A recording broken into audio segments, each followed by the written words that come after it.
নাম কইতে জব্বার কা নিজের নাম কইলে হইব? ছাগলের তো নাম নাই, কি বলবো তাহলে? নাম না থাকলে নাম দিয়ে নিবেন। ছাগলের নাম আশালতা, অসুবিধা আছে? হ্যাঁ, না থাকলে কইবেন কুদা ছাগল। হ্যাঁ, তো কি হয়েছে বলেন? রবিন, এখানে লেখতে কি হইতেছে? হ্যাঁ হ্যাঁ লেখাই এখানে কি হইতেছে সব? আপনার ভুল হইতেছে। আমি আলেক না, আমি ডাক্তার আলেক। আমি একজন গৃহপালিত পশুর ডাক্তার। সন্টু আর তো মনে হয় মাথা আবার খারাপ হয়ে গেছে। পাগলা করে তুই ফোন দেবো? হ্যাঁ পাগলা করতে ডাক্তারে ফোন দে তাড়াতাড়ি।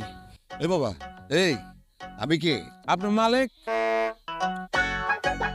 আমার ছেলে আমার নাম ধরে ডাকে, কয় বাপের নাম মালে। আমি খুব ভালো করে জানি আপনার বাড়িতে একটা ছাগল ঝিমাইতেছে, একটা গরুর দাউদ হইছে, একটা মুরগির রানী ক্ষেত্র হয়েছে। আপনি চিকিৎসা করাইতেছেন না কেন? কত কষ্ট করে কত আশা করে তোর আমি শহরে পাঠাইছিলাম, টাকা পয়সা খরচ করে ডাক্তার বানাইতে চাইছি, আর তুই